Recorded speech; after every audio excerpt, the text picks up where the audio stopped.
Alors maintenant, on va voir la deuxième question.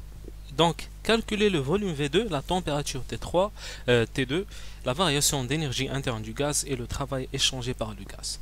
Le calcul direct de travail n'est pas demandé. L'état 1, il est caractérisé par ça. L'état 2, il est caractérisé par ça.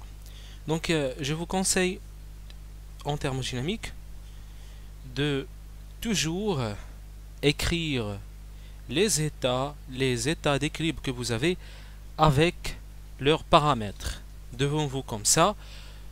C'est très utile, vous allez voir. Donc pour que les choses soient claires bien devant vous, pour ne pas toujours chercher où est V2, où est P1, où est A1, où est, etc. Donc ça c'est très pratique. Donc pour répondre à cette question, il faut utiliser le fait que vous avez un gaz parfait et une réversible adiabatique. C'est-à-dire PV gamma est égal à une constante, TV gamma moins 1 est égal à une constante, et TP 1 moins gamma sur gamma est égal à une constante. Donc ça c'est valable uniquement pour un gaz parfait réversible adiabatique. Le volume V2. Alors, je vais utiliser par exemple cette première équation qui nous dit que PV gamma est égal à une constante. On part de l'état 1 vers l'état 2. Donc de l'état 1 vers l'état 2, on a PV gamma est égal à une constante. Et plus particulièrement, de 1 jusqu'à 2, on a P1V1 gamma est égal à une constante et P2V2 gamma est égal à cette même constante. Donc cela veut dire que P1V1 gamma égale à P2V2 gamma. Ce qui implique que V2 à la puissance gamma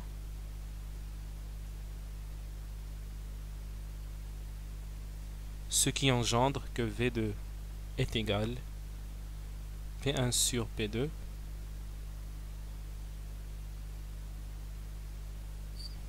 1 sur à la puissance 1 sur gamma V1.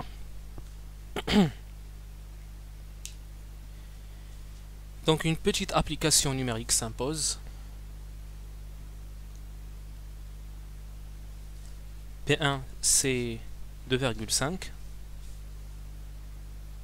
fois 10 à la puissance 5 Pascal. 10 à la puissance 5 va s'envoler avec 10 à la puissance 5 à la puissance 1 sur gamma. 1 sur gamma c'est 5 sur 7. Donc ce 7 sur 5 c'est 1,4. Donc on peut dire que c'est 1 sur 1,4 multiplié par V1 qui est égal à 12,5 fois 10 à la puissance moins 2. Donc toute application numérique faite, on trouve que V2 c'est 5,7 fois 10 à la puissance moins 2 mètres cubes. Attention, il ne faut pas oublier les unités.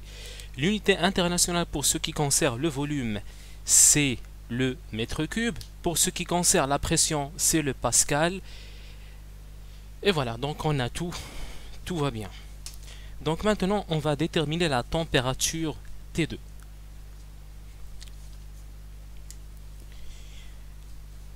Sachant qu'on peut utiliser deux méthodes. Donc la première, on peut utiliser PV est égal nRT. Mais imaginez si on n'a pas trouvé le V2. Donc je ne vais pas utiliser ça malgré que je peux l'utiliser. Donc on va supposer qu'on n'a pas V2. Donc ce qu'on va utiliser, c'est cette troisième équation. Sachant qu'on peut aussi utiliser cette deuxième là, mais on va supposer qu'on n'a pas V2.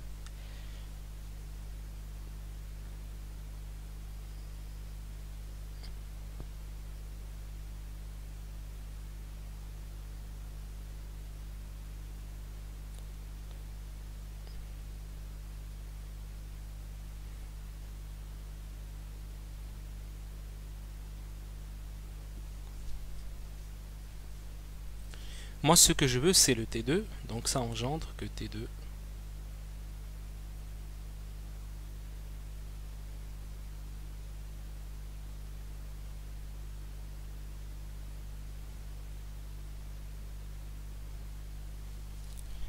Alors, on va faire l'application numérique.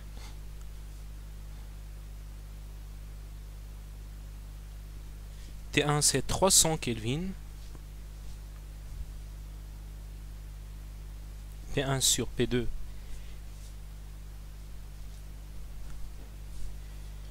2,5 sur 7,5, 1 moins 1,4 sur 1,4. Alors on trouve 410,62 Kelvin. Donc je vais remplacer le V2 par 5,7 fois 10 à la puissance moins 2 mètres cubes et T2 par 410,62 Kelvin. Donc j'efface un petit peu ça. Donc ici j'ai on nous demande aussi de calculer la variation d'énergie interne du gaz et le travail échangé par le gaz. Donc la variation d'énergie interne. Ce que je vais utiliser, c'est tout simplement la première loi de Joule. Alors la première loi de Joule nous dit que U, c'est-à-dire l'énergie interne, ne dépend que de la température. dU est égal grand CV dt, à savoir N petit CV dt. Voilà.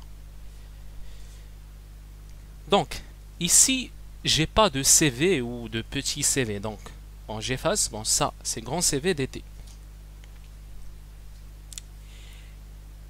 J'ai pas de CV, mais j'ai gamma et je connais la loi de Mayer, etc. Et je sais à quoi égale CV en fonction de gamma et de R. Bon. Si vous oubliez ça, qu'est-ce que vous pouvez faire? Eh bien, vous pouvez refaire la démonstration si vous le voulez.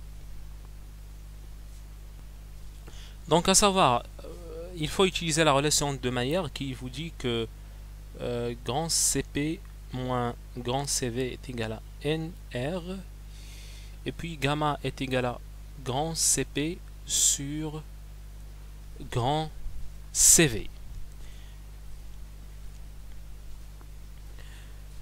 Ici, le CP est égal grand CP, c'est gamma grand CV, à injecter là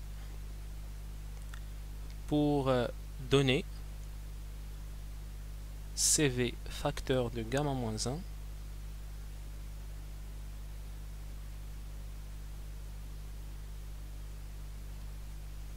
et voilà, on vient de trouver CV. Si vous voulez CP, CP c'est gamma CV, donc c'est gamma NR sur gamma moins 1.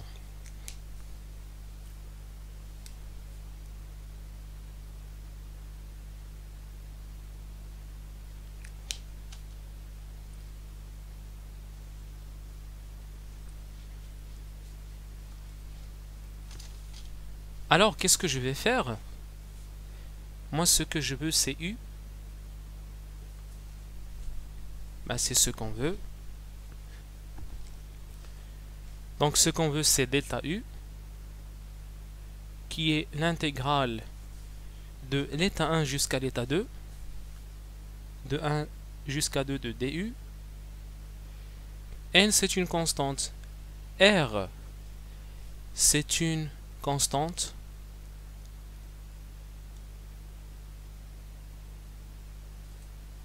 Et puis, gamma, c'est une constante. Tout ça, c'est une constante. Donc, ça donne NR sur gamma moins 1. Delta T, c'est-à-dire T2 moins T1. Il ne faut pas avoir peur. Malgré que vous n'avez pas N, on a un gaz parfait, à savoir que PV est égal nRT. Vous avez ici NR qu'on va entrer là. NRT2 qui est P2V2. NRT1 qui est P1V1. Voilà, donc c'est ça l'expression voulue.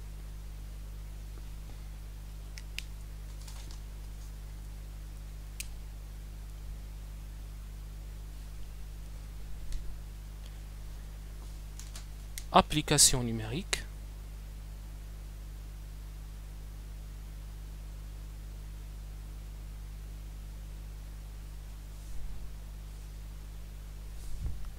Donc comme vous voyez, on va faire l'application numérique. Donc c'est pour cette raison que je vous ai bien dit d'écrire tout devant vous, parce que j'ai pas trouvé de problème pour trouver P2 et V2. J'ai tout devant moi. De même pour P1, V1. Désolé, j'ai fait ici une petite erreur. Donc ici c'est gamma moins 1, donc c'est-à-dire que c'est 1,4 moins 1. Donc quand on fait l'application numérique, on trouve 28,75 fois 10 à la puissance 3 joules, qui est tout simplement 28,75 kilojoules. Donc ça c'est delta U.